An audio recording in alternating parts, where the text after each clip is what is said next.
Hello, everyone. Welcome to the Astrology, Reincarnation, and Soul webinar through all of our Uranus and Aries technological challenges. We're up again in a different way. More details on that later.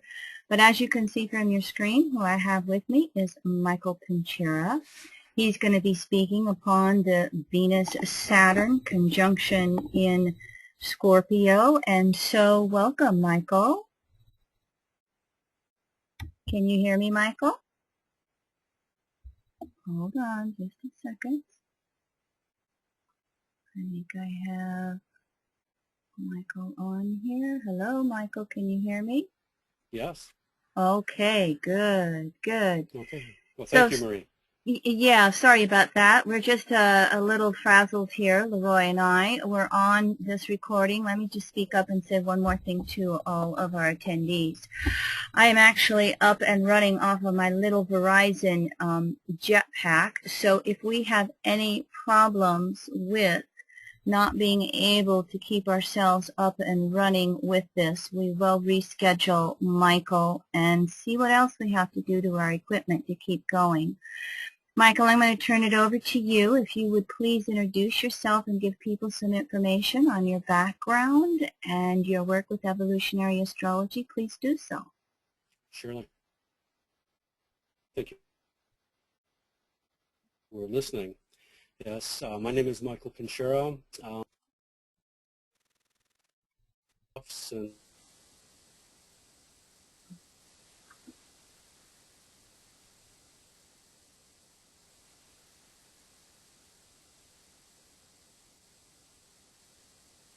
Jeffrey, and went through it, and then I completed the course with Kim Marie.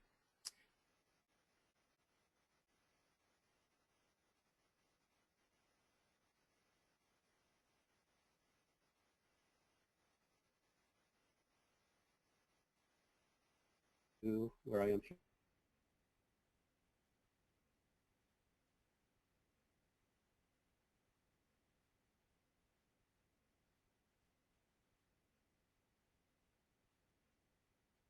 Anyway, I am talking about Venus and Saturn in Scorpio. Just so that you know what I'm going to be doing is that, you see, I have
developing our sense of place in the world.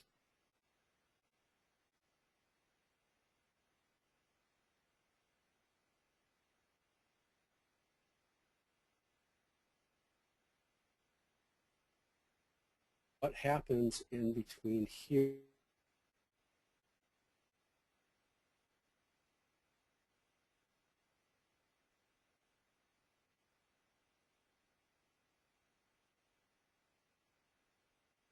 or we just have to stand of it. And Venus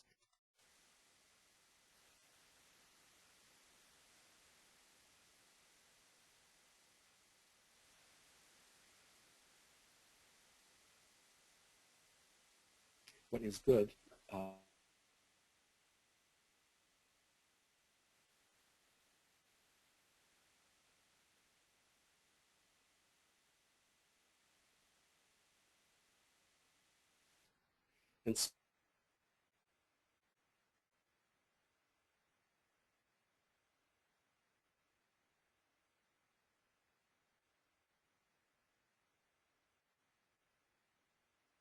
and all of this, of course, the inner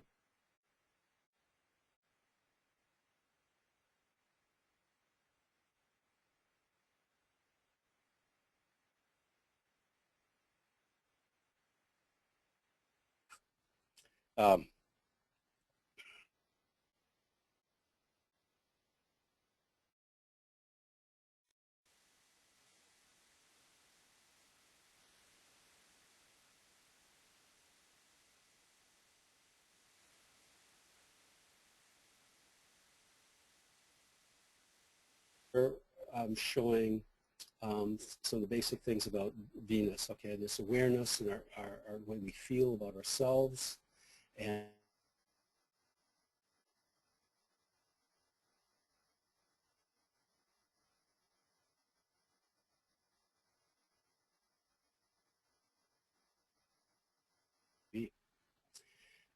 I've mentioned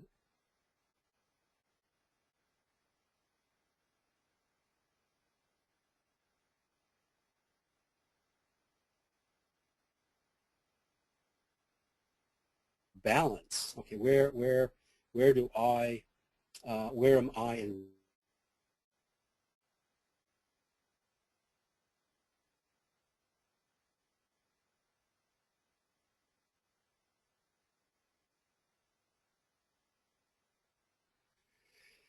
and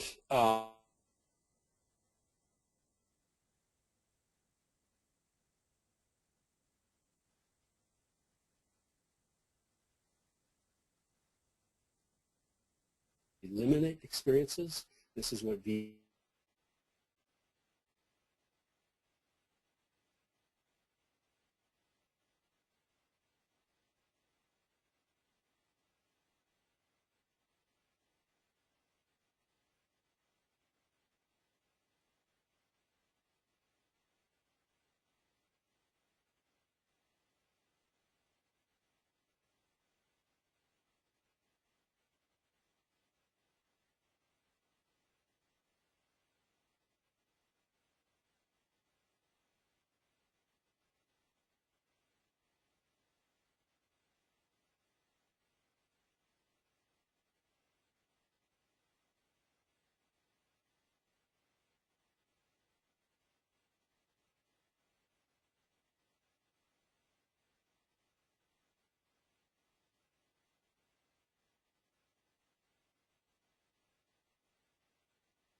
It's the ending of a cycle of previously set elements that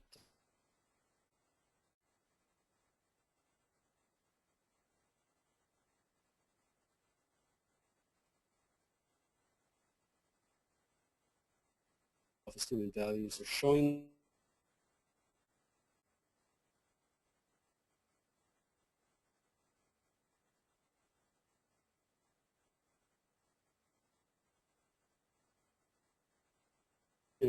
reaping of what is of value, what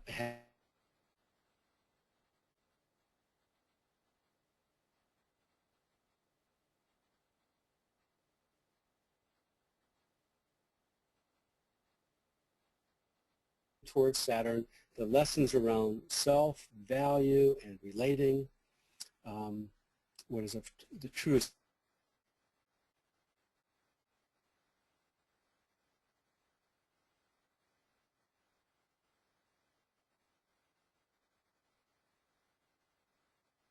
conjunction.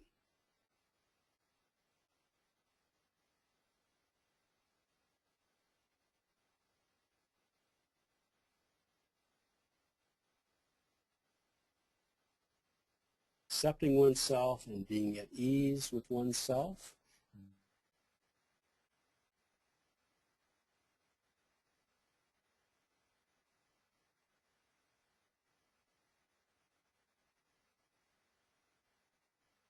Or sort of like the karmic.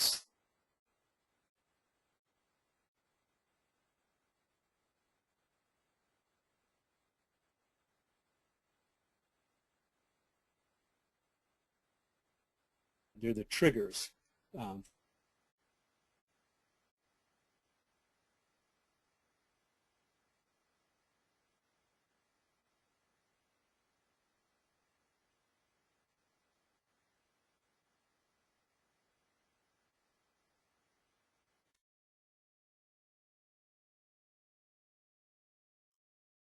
Chart.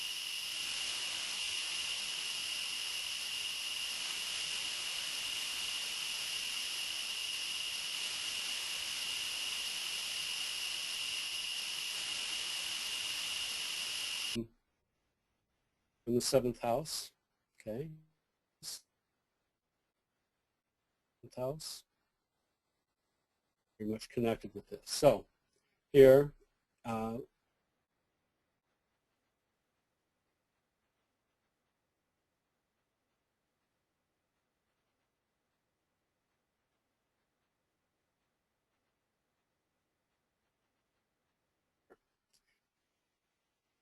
that the nodes. So it is a skip step.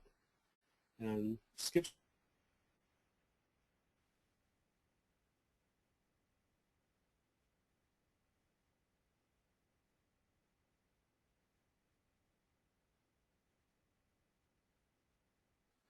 okay, in previous lives. It is really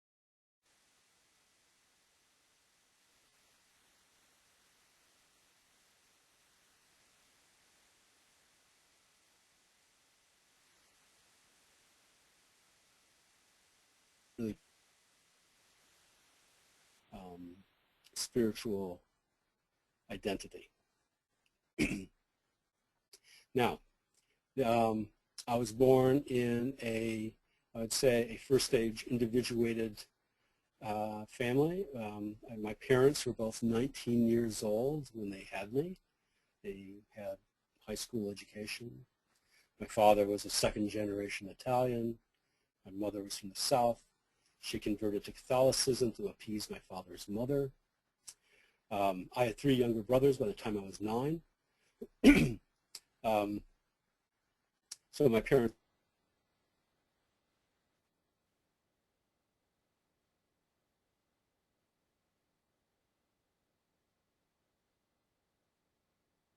were at age 13, never went back. Now, interesting.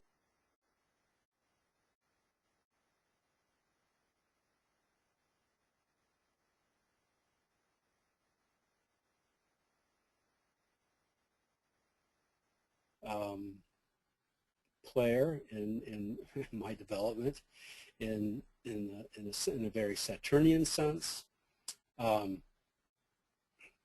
He, from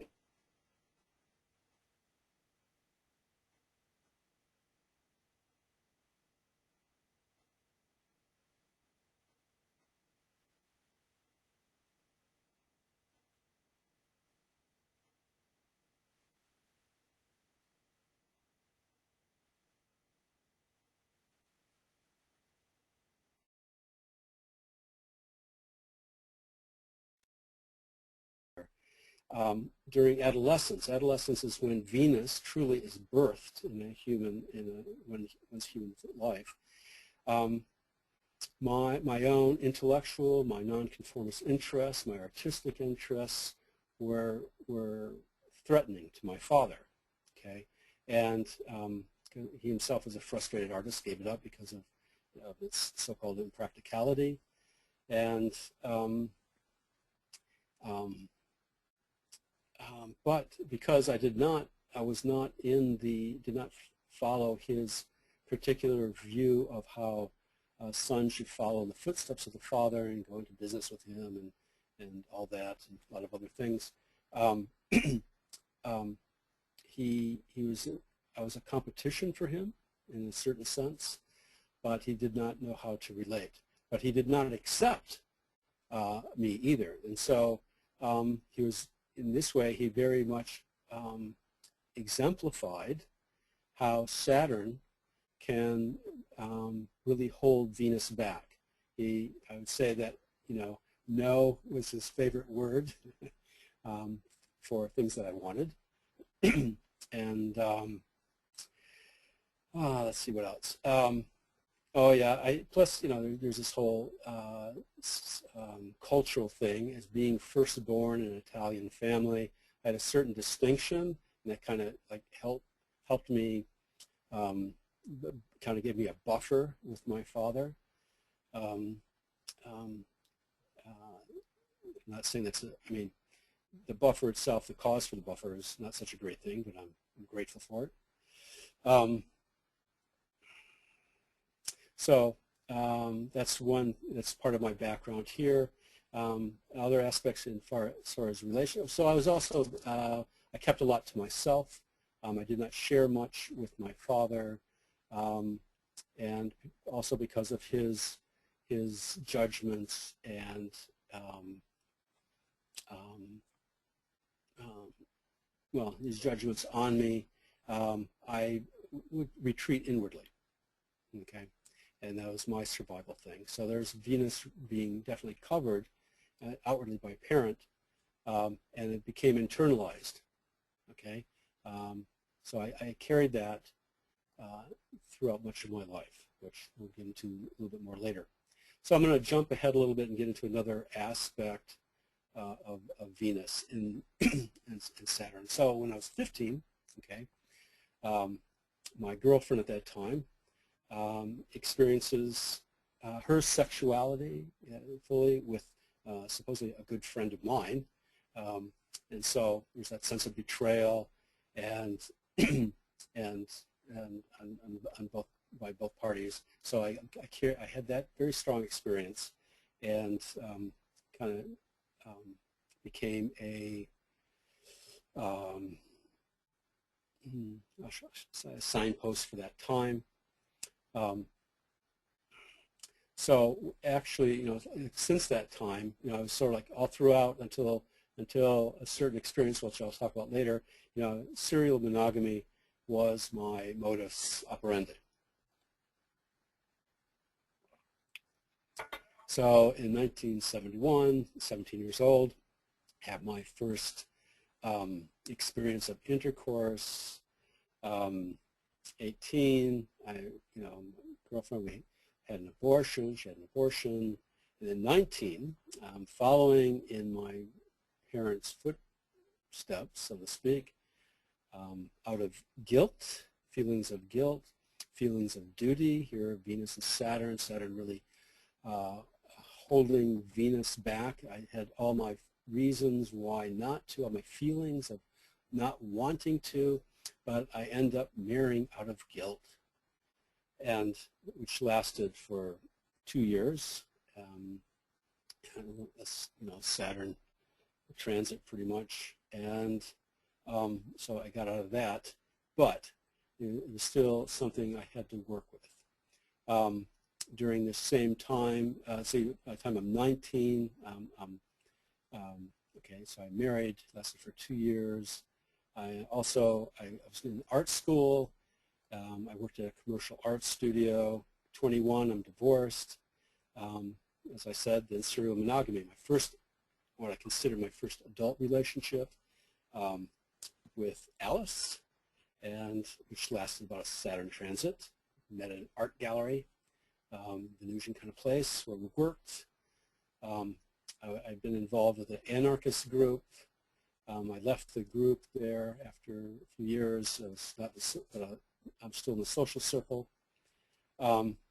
And that relationship ended because, well, it's part of the times, we were going to experiment with an open relationship, and which became a focus on sexuality and freedom. And so I moved out and then had, a few different relationships, non-lasting, even a neighbor. I had my first teaching experience at an alternative school in downtown Detroit. And that went on like that for a few years. Then in 1977, I got married again, and and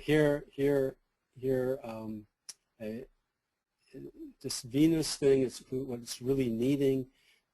The lessons of a certain kind of self-discipline, as an experience of not really, as an example, I should say, of not really having that fully developed.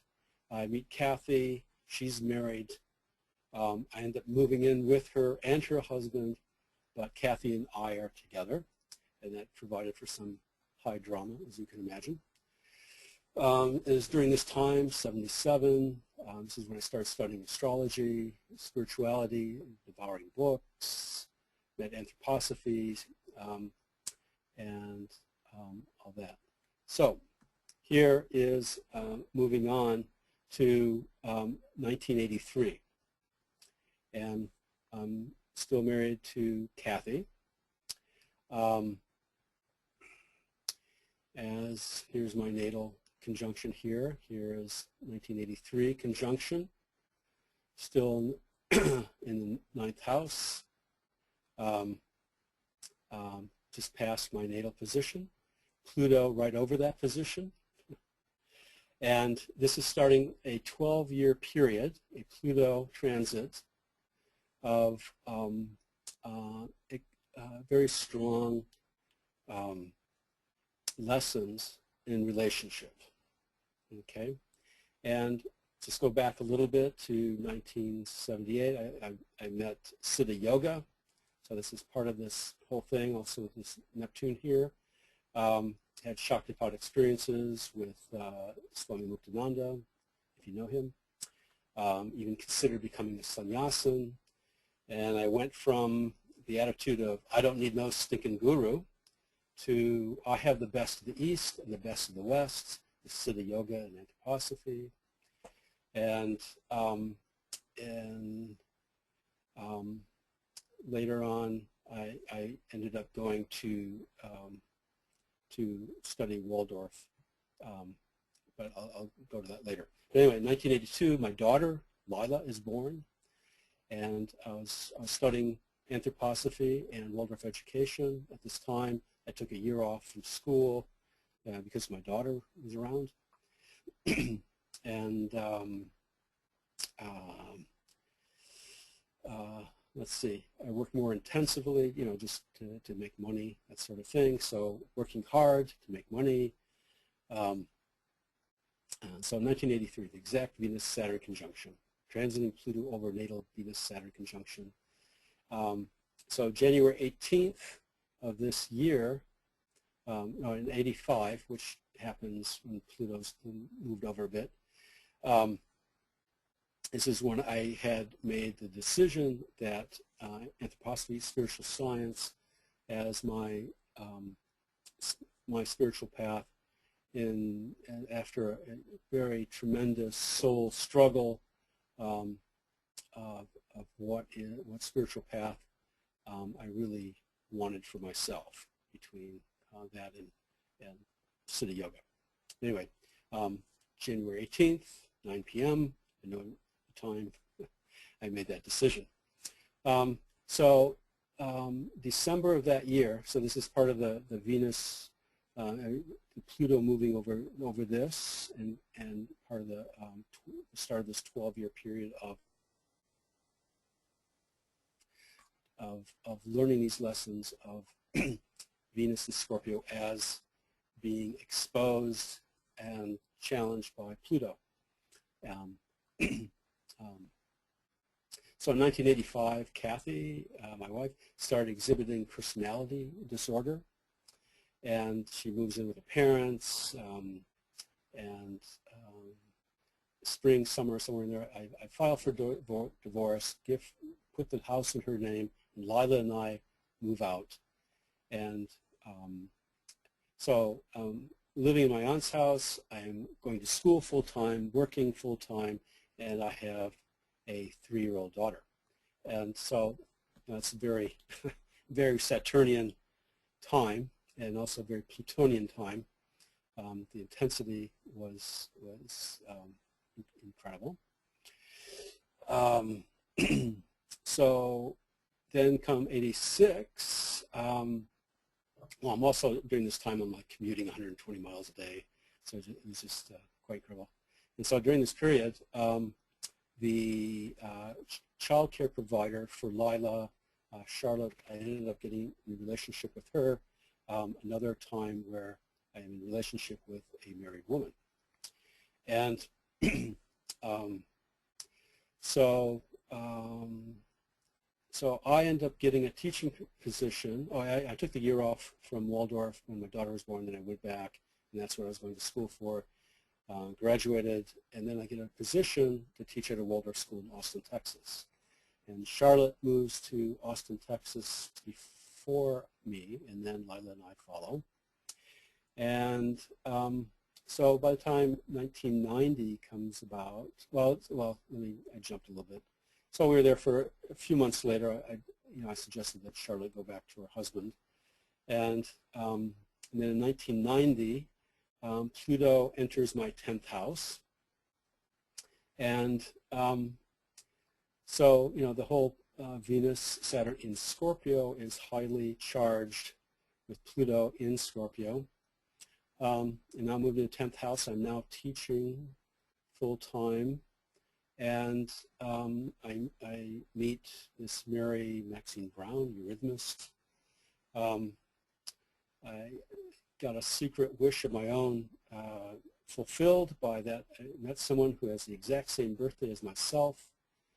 Just a few hours later, she was born in Chicago. Very rocky relationship. Did last a Saturn return.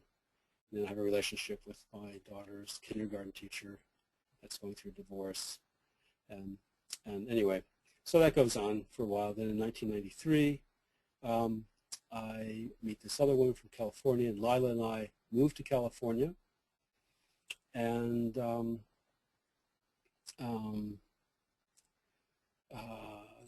let's see, so 1993, I'm teaching in Davis, California. Betsy and I split, get back together.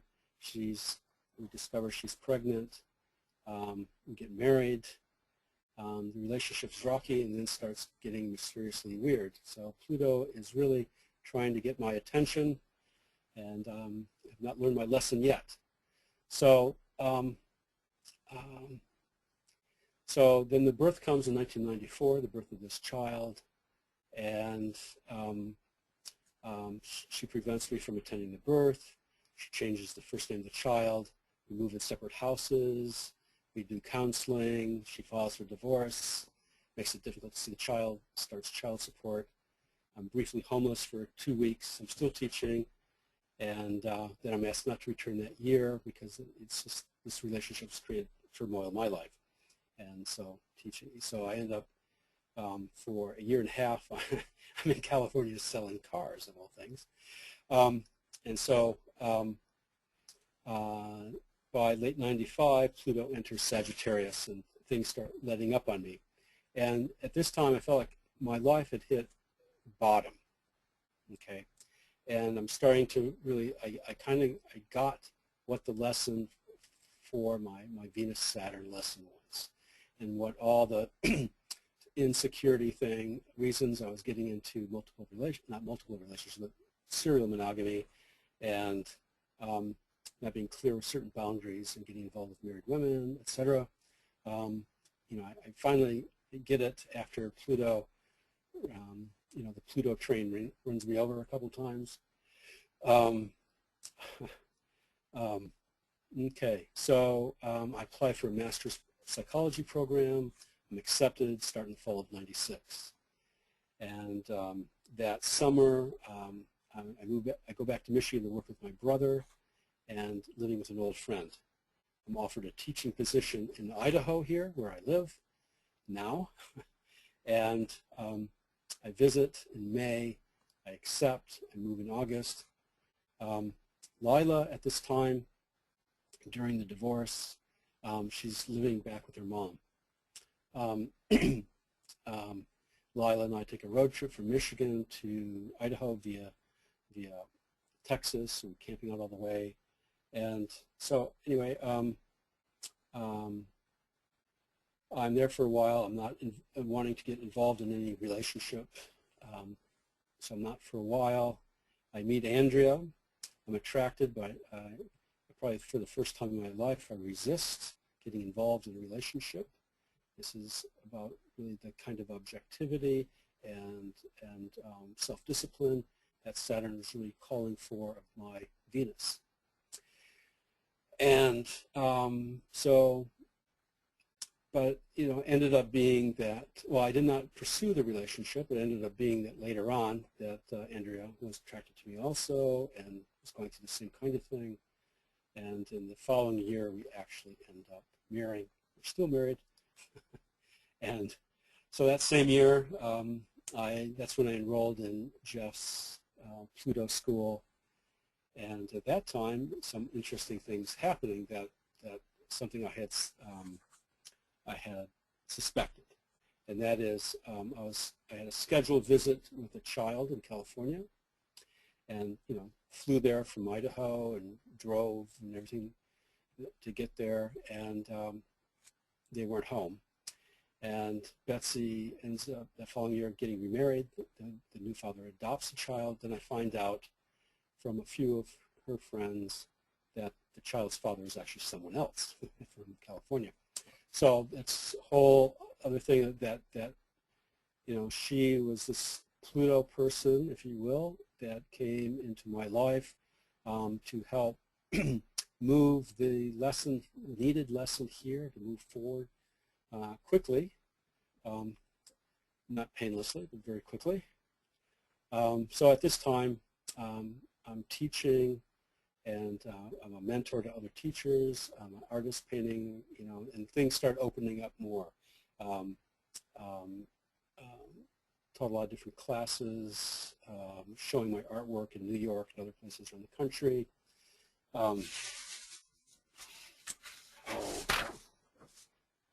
Let's see. I think that I'll move on to the next slide. Here, just we have the natal chart, the transit chart for '83, and also the directed solar arc progression chart. So here it's kind of interesting too for the progressions that Mars is conjunct, you know, this Venus-Saturn thing. So the Mars element, something that really, the solar element really moving forward, but also something that is providing a certain kind of difficulty. Here, I'm going to jump ahead here to the present. And excuse me just for a second.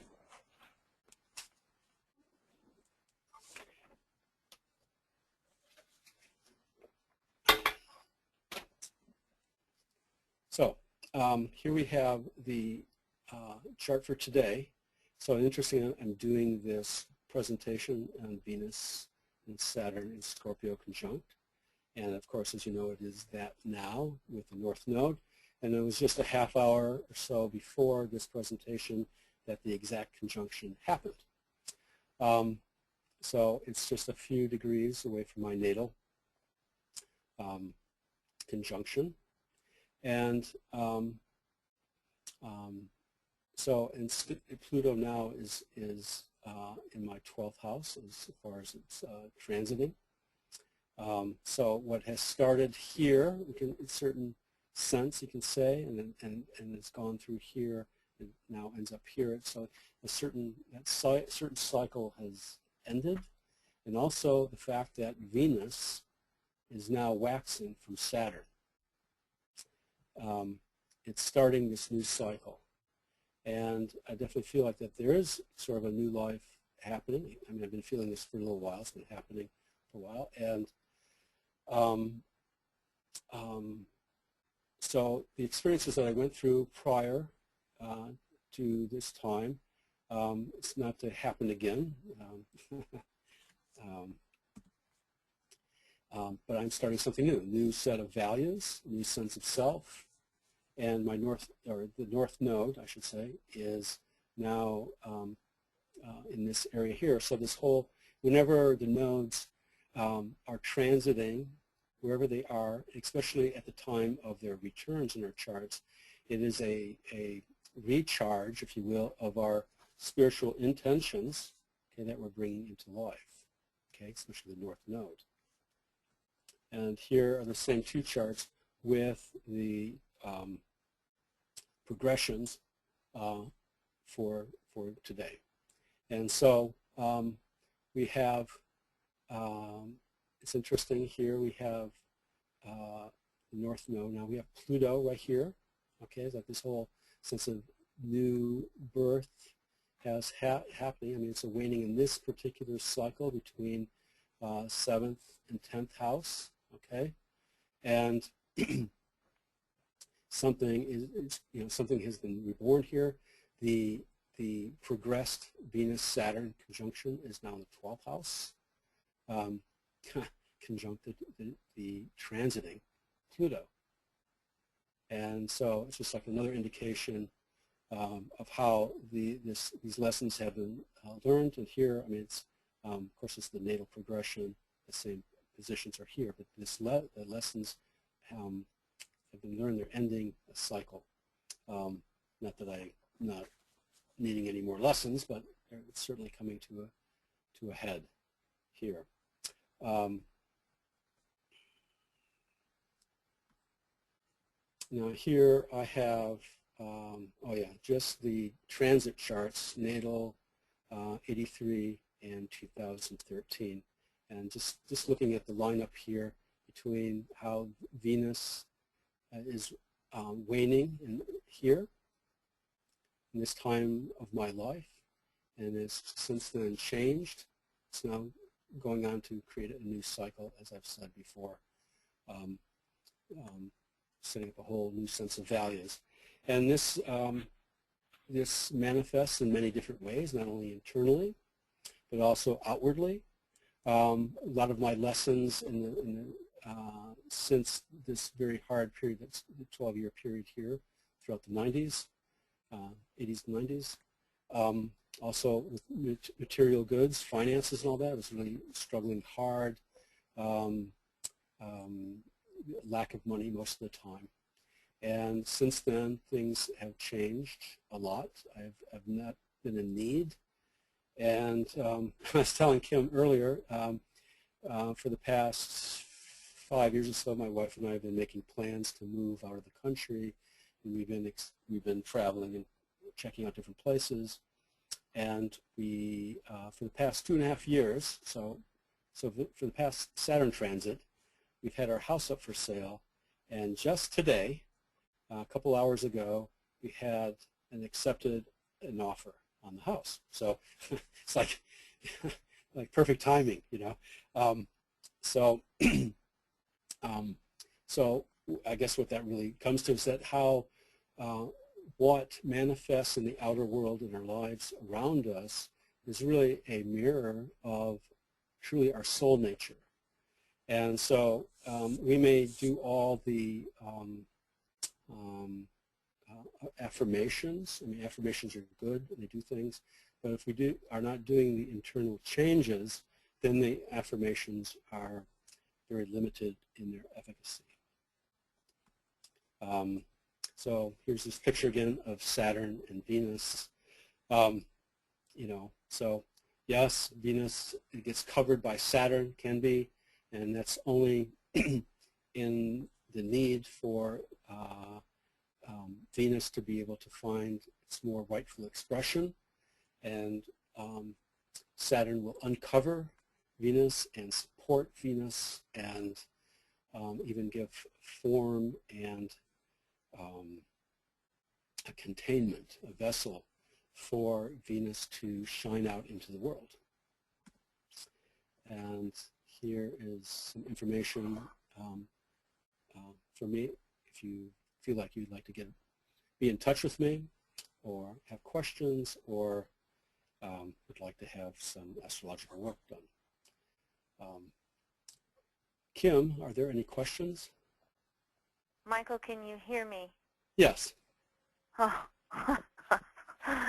I've been in and out. Oh, really? This is the first time I've heard you. Huh. Well, I've had myself muted, but I've been pretty much on the call for maybe the last 15, 20 minutes. After I started the call, I lost my connections, and I won't tell you the details of what I've done to get back connected. Okay.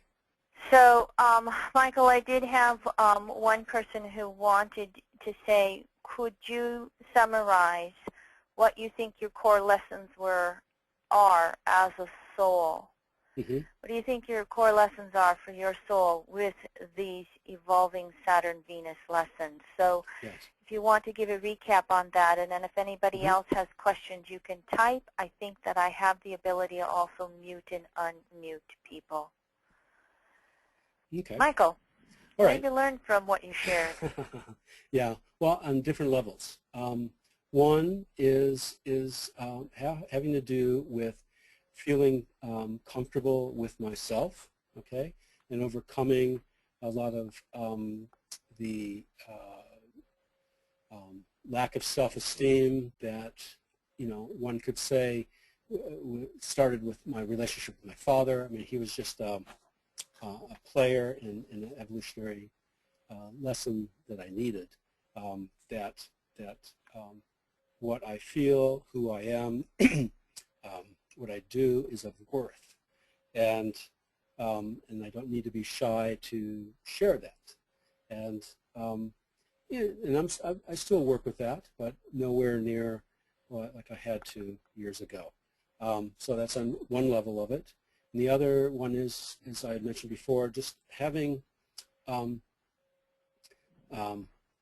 the Saturnian discipline, if you will, of the way that I connect with people, okay, especially in intimate relationships. With, as you can see here, with the South Node in Cancer, okay, past lives, a tendency would have been to be very subjective and very emotional in the way that I relate with others, okay? I mean, it'd be like a negative aspect of it, something that really needed lessons. And so, you know, out of my need, okay, and especially with the aspect of not having a strong self-esteem, okay, and feelings of insecurity, then I latched on, okay, Scorpio, gave too much meaning to others, and I had the serial monogamy, and not spending enough time to myself, that sort of thing. So that was a major. That's like the biggest piece right there, and and the other side of that, the North Node, first house, Capricorn, indicates the same thing. A little bit more focused to find out what, putting myself a little bit more forward, in importance, not overly so, but to balance out the giving myself too much in relationship, okay, being disciplined about it, being objective about it, objective about my relationships. And so that's what that's about too. And I'd say that's probably my biggest lesson in this life. Now this is all connected here too, and with the skip step business or unfinished business, that when I really in my when I was 24, I started getting into spirituality, and especially my involvement with Muktananda really started a daily meditative practice, which I practice to this day. I mean, not the Siddha Yoga, but I learned the importance of that, and then what I've taken on now as my particular spiritual practice. I carry it, and it goes into my work as an astrologer, and also as a teacher, and in all my relationships. So hopefully that answers your question. Well, I'll give you some feedback, just looking at your chart. And again, apologies if I'm missing things you've been saying. But, hearing those words of all the relationships, that whole 7th house Pluto Libra Soul has this lesson of discrimination. And yet I can see where you have had to repeat Venus, Balsamic Saturn, many of the intimate relationships to move you along in learning the discrimination lesson. Yes. Neptune and Libra square those nodes, those planets up there in the 9th house. Who am I? Who am I not? And the projections onto the other, the being projected upon, the searching for the one who will love you. I look at that South Node Uranus and I go, what was, I may have missed you speaking about relationship with mother. What was there nurturing in your early environment? My mother was very nurturing. It was my father who was not nurturing, I mean, for the vast majority of the time. Yeah, this Uranus there really has just showing that the trauma in relationship, not only in past lives, but carrying it forth into this life. Also bringing in, certain aspects. I had very nonconformists. Not that I was doing things like very wildly, but I had a certain amount of nonconformity in me, enough to do things like getting involved with a married woman, But also this is bringing in. I don't know if you caught this earlier on when in my early 20s, part of an anarchist group. So in my activities socially, but it also has to do with as the positive aspects of who I develop myself as, or how I determine myself, and how positively my Venus is operating. My Uranus then can operate positively in being creative and bringing in change in a positive way in social situations in the world, and not only in just the particular relationship I'm in. And I would say transforming the trauma, the emotional traumas around family of origin issues, those you were born into, those you created. I heard about a daughter, and was there supposedly a second daughter that you found out was not yours? Yeah, a second child, yeah, actually a son, yeah, who was not mine after all. A second child, yeah. Yeah. So then really being able to, transcend all that energy into authentic nurturing. Do you work with children? I do, yeah. I've been a teacher for 30 years. Yeah, I've been with children. I've been mainly with elementary age children, though I have taught some high school, and I teach adults also. Yeah, my daughter, who's 30, she's actually coming to visit this Monday. Get to see her. So is yeah, the daughter born? Does the daughter have Saturn in Scorpio? Oh, she would, because you had her in the early, if she's 30, yeah. Yeah, yeah, yeah, yeah. And her sun is right on my Venus Saturn thing. Mm-hmm. For sake of our listeners, just for comparison, I have an 8th house Pluto. I'm early Pluto Virgo. And many people might know I have Sun, Mercury, Neptune, 1 to 2 degrees Scorpio, midheaven at 14. I have Venus new phase Saturn, but my Venus-Saturn conjunction is in Sagittarius in the 11th house. So I've had very many of those similar scorpionic attractions, lovers. In the early 80s when Pluto went into Scorpio and went over to my stellium, my ex left me for my best friend. I lost 2 people out of the blue. Within that year time frame, within that first year after my divorce, I ended up with, I ended up in sexual relationships in a period of a year and a half with 4 different men. 3 of them were married. And I didn't know about astrology. I was just learning astrology. I was just discovering reincarnation. This is Pluto in my 9th house, like you. But this was going over my Sun, Mercury, Neptune, stellium. But asking that question, what does this all mean? Why does this happen? It was also the time period I had my first astrological reading with Jeffrey Green. And he was the one who kind of really helped me wake up in a scorpionic way to what all this meant. And again, I was 26 years old, and I'd never heard of the word reincarnation before, believe it or not. I was just opening up to it. And so I ended up in the space of a few months basically telling all 4 of these men goodbye. Well, one actually got killed in a plane crash. The other 3 I said goodbye, although I would interact with them once in a while. You know, they'd always want to come and reestablish sexual relations, and it was a discipline for me, 8th house Pluto, to say no. And and so I see similar stories with the Venus Saturn. Again, mine was a little bit it's 11th house Sag, so that was a different energy. It was a little bit lighter for Venus Sag.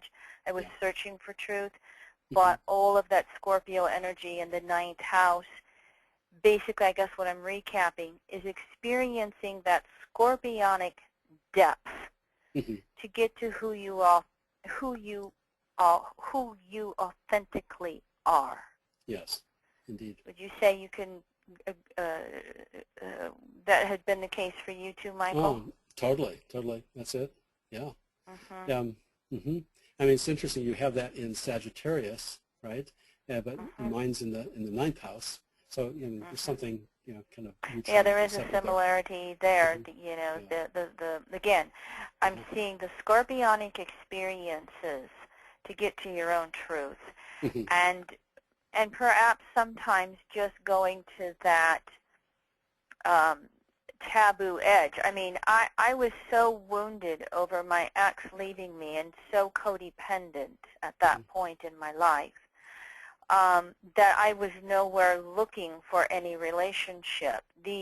I feel that these were very karmic relationships that just popped in so hypnotically. And to complicate it even more, out of those 4 sexual relationships, 3 were married men.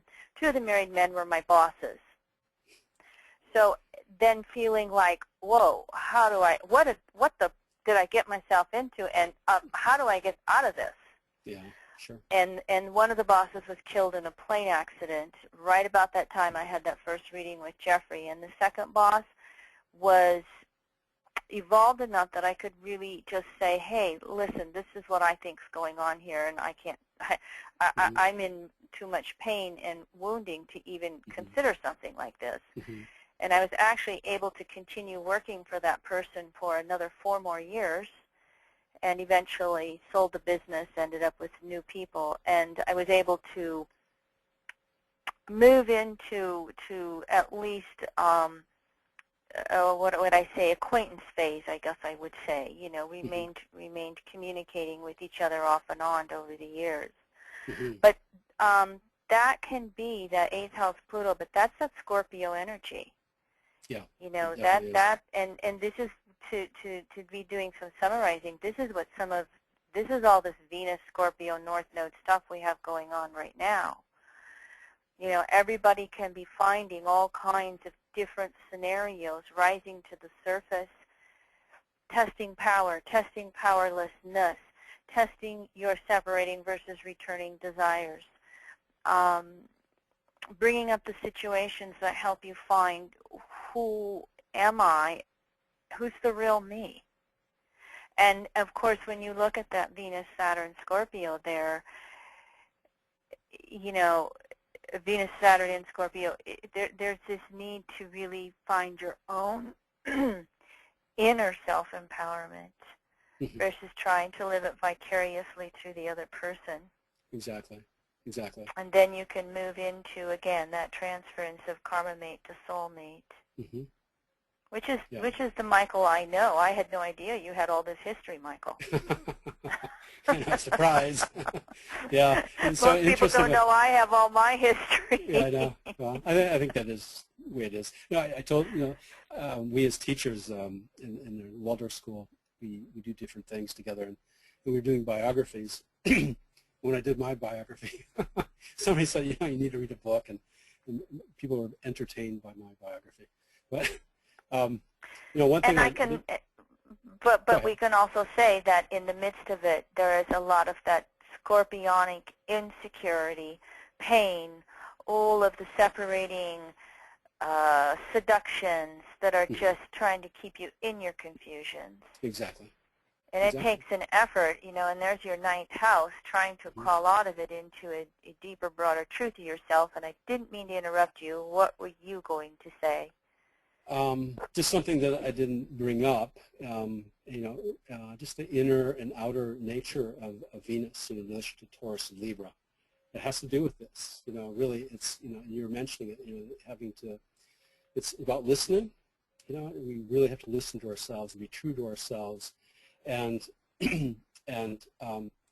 so this really develops an impulse in us, this Taurian impulse into when moving forward evolutionary-wise positively, it becomes faithfulness. We're truly faithful to our authentic selves and ultimately to be faithful to our ideals and what we consider, you know, what we experience as our spiritual self.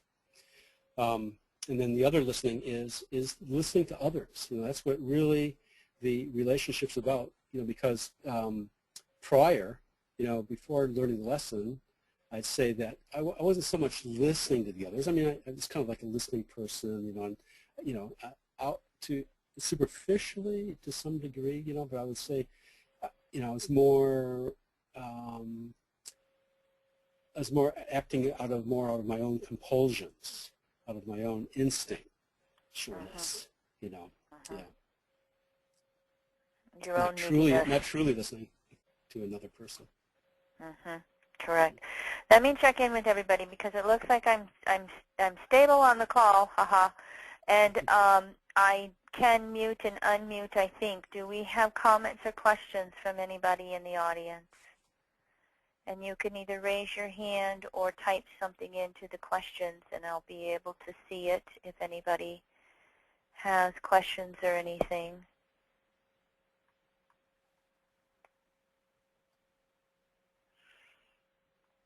All right. Okay. Well, I apologize for being in and out, and so one more chance if anybody has questions or comments. Otherwise, I'm going to stop the recording. I still got a few more things to say, but I'll stop the recording. So here I see something on here. Thank you both for being so brave to share this deep stuff. Well, welcome to the week of Scorpio. Yeah, really. Yeah, deep stuff. I can talk about it now. I didn't talk about it for many, many years. asking those famous Scorpio why questions. Why is this happening to me? I thought I was going to be married for 30 years and be a farm wife. Yeah. Yeah, I don't know how many years of therapies and all kinds of things I've done to try to get through all this. But, I feel like I'm on the upside. Good, good. And congratulations on selling the house exactly on the Venus-Saturn conjunction. I know, pretty amazing. Yeah, anybody else? If not, I'm going to stop the recording here, and